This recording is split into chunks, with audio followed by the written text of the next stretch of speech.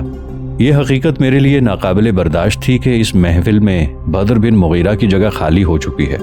اگر میں آتے ہی اس کا ذکر چھیڑ دیتا تو مجھ سے دسترخوان پر بچوں کی سی حرکت سرزد نہ ہوتی، لیکن میں اسے مردہ نہیں بلکہ زندہ سمجھ کر اس کا انتظار کر رہا تھا۔ اپنے منہ سے کچھ کہنے کی بجائے میں آپ کی زبان سے سننا چاہتا تھا۔ منصور، میں زندگی اور موت کے مفہوم سے ناآشنا نہیں۔ مرنے والوں کی یاد نے مجھے کبھی نہیں ستایا۔ خواب میں بھی میں انہیں اس دنیا کی بجائے ہمیشہ کسی اور دنیا میں دیکھتا ہوں۔ ہماری دوستی کا زمانہ بہت مختصر تھا، لیکن اس کے باوجود میں یہ محسوس کرتا ہوں کہ اس دنیا میں وہ مجھ سے بہت زیادہ قریب تھا، بلکہ وہ میرے وجود کا ایک حصہ تھا۔ دروازے سے باہر کسی کے پاؤں کی آہٹ سنائی دی۔ منصور نے اپنے چہرے پر ایک معنی خیز مسکراہٹ لاتے ہوئے کہا، آپ بدر بن مغیرہ سے ابھی ملنا چاہتے ہیں؟ ایک لمحے کے لیے موسیٰ مبہوت سا ہو کر منصور کی طرف دیکھتا رہا۔ باہر سے پاؤں کی آہٹ پا کر دروازے کی طرف متوجہ ہوا، اور اچانک اس کی تمام حسیات سمٹ کر آنکھوں میں آ گئیں۔ بدر بن مغیرہ سر سے پاؤں تک لوہے میں غرق اس کے سامنے تھا۔ ایک ثانیے کے لیے موسیٰ بے حس و حرکت کرسی پر بیٹھا رہا۔ آہستہ آہستہ اس کے دل کی دھڑکنیں تیز ہونے لگیں، اس کے ہونٹ کپ کپانے لگے۔ وہ چلایا، بدر بدر! بدر نے ایک قدم آگے بڑھ کر ہاتھ پھیلائے۔ موسیٰ اٹھا اور اس کے ساتھ لپٹ گیا۔ وہ کہہ رہا تھا، بدر تم زندہ ہو، میرے دل نے مجھے دھوکہ نہیں دیا، میرے دوست، میرے رفیق، میرے بازو۔ بدر کی آنکھوں میں آنسو آ چکے تھے، لیکن وہ خاموش تھا، اور جب وہ ایک دوسرے کے سامنے بیٹھ گئے تو موسیٰ منصور کی طرف متوجہ ہوا۔ تم دونوں بہت ظالم ہو، تم نے مجھے یہاں آتے ہوئے کیوں نہیں بتایا؟ منصور نے جواب دیا، کیا آپ سمجھتے ہیں کہ اتنی دیر روپوش رہنے کے بعد آپ کسی سزا کے مستحق نہیں تھے؟ بدر سے پوچھئے وہ آپ کے لیے کس قدر بے قرار تھا۔ تاہم ہماری نیت یہ نہیں تھی کہ آپ کو پریشان کیا جائے۔ بدر ابھی باہر سے آیا ہے، اگر ہم آپ کو پہلے بتا دیتے تو آپ کے لیے انتظار کے چند لمحات بھی ناقابل برداشت ہو جاتے۔ بشیر نے کمرے میں داخل ہو کر کہا، دسترخوان پر آپ کا انتظار ہو رہا ہے، آئیے۔ بدر نے موسیٰ کی طرف دیکھا اور کہا، آپ چلیں، میں لباس تبدیل کر کے آتا ہوں۔ کھانا کھانے کے بعد بدر بن مغیرہ، موسیٰ، بشیر اور منصور اور ابو محسن پھر اسی کمرے میں آ گئے اور دیر تک باتیں کرتے رہے۔ موسیٰ طویل سفر کے بعد یہاں پہنچا تھا، اور بدر بھی اپنی ایک دور افتادہ چوکی سے اس قلعے تک پہنچنے میں 3 گھوڑے تبدیل کر چکا تھا، لیکن اس غیر متوقع ملاقات کے بعد کسی کو نیند یا تھکاوٹ کا احساس نہ تھا۔ دونوں نے اپنی اپنی سرگزشت سنائی۔ اس کے بعد حال اور مستقبل کے متعلق بحث شروع ہوئی۔ موسیٰ نے ابو محسن سے چند سوالات پوچھنے کے بعد کہا، میں قید سے رہا ہونے کے بعد ایک تاجر کا بھیس بدل کر غرناطہ گیا تھا۔ وہاں میں نے صرف 2 دن قیام کیا، اور ان 2 دنوں میں اپنے عوام کے متعلق میں نے جو رائے قائم کی ہے وہ یہ ہے